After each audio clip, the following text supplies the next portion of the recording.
concerne les élections à venir. Honorable Mwando, président de l'UNADEF, vous vous battez, vous parlez bon, vous voulez changer des choses. Mais de l'autre côté, M. Nanga, président de l'Assemblée, président de la CENI, vous dit, écoutez monsieur, vous devez me donner 504 jours. La loi électorale, la loi électorale peut être là, vous pouvez tout inventer, vous pouvez vous battre, mais tout revient à lui, M. Nanga, de décider. M. Nanga dit 504 jours. Et vous, de l'autre côté de l'opposition, vous dites quoi du rassemblement? Que vous attendez les élections? Je pense que moi, ma position est très claire. Moi, je sais qu'avec Nanga, nous n'irons jamais aux élections. M. Nanga doit partir.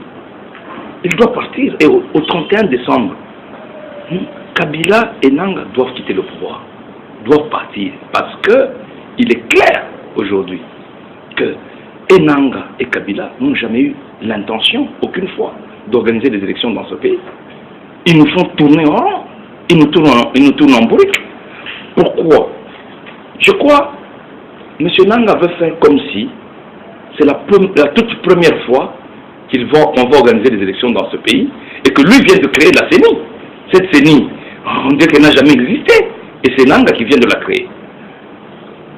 Nous avons connu 2 élections dans ce pays, en 2006 et 2011. Je crois, personne ne nous a donné des délais aussi longs. Ça c'est 1. 2, il ne faut pas oublier une chose, c'est que M. Nanga, avec Kabila, ils veulent gagner du temps pour avoir le temps de faire le référendum qui peut permettre à Kabila de rester au pouvoir indéfiniment. Donc, parce que ce n'est pas d'aujourd'hui que ça commence. Vous le savez très bien que Kabila a bloqué, a essayé de bloquer la loi électorale en 2015 en soumettant d'abord au recensement général de la population. Or, le recensement devait prendre 4 à 5 ans, ce qui nous conduisait au mieux aux premières élections en 2019-2020. Schéma auquel Nanga revient par une autre porte. En 2015, il y a eu donc ces morts. En 2016, on nous a dit comment on n'était pas prêt. Le mandat de Kabila est terminé.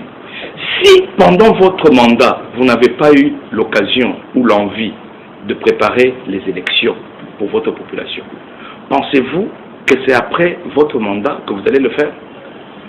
Aujourd'hui, ce que Nanga nous dit, c'est-à-dire que Kabila se tape 2017, 2018, 2019, parce qu'il prévoit les élections en décembre 2019.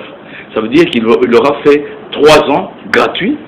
Mais lorsque vous avez échoué ou vous n'avez pas voulu organiser les élections pour votre population, vous ne méritez plus d'être chef de l'État. Parce que dans la prestation de serment, Kabila a dit qu'il est là pour protéger la Constitution. Il est là pour respecter la Constitution. Mais il a dépassé son mandat. Il n'a pas su organiser les élections alors que les délais sont constitutionnels. Et Nanga, mais je ne comprends pas même certains amis de la majorité. Mais vous vous comportez comme si il n'y avait pas une constitution dans le pays. Nous voulons organiser des bonnes élections. Donc, vous pouvez même... Avec cette grande équipe qui vous accompagne au sein du parti, bien sûr. Et je veux que vous puissiez regarder votre caméra et parler au peuple. Votre caméra est là. Oui, je crois que je n'ai pas... J'ai quand même beaucoup parlé et je n'ai pas grand-chose à dire. Simplement rappeler que le vote, le droit de se choisir les dirigeants est un droit constitutionnel. Ce pays, c'est notre propriété à tous. Et il n'appartient pas à un groupe de personnes de confisquer la gestion de ce pays. Il appartient au peuple de désigner ses dirigeants et de renouveler sa classe politique. Pendant le temps qui est passé, le peuple a eu le temps de voir qui est qui fait quoi, qui mérite sa confiance et qui ne mérite pas sa confiance.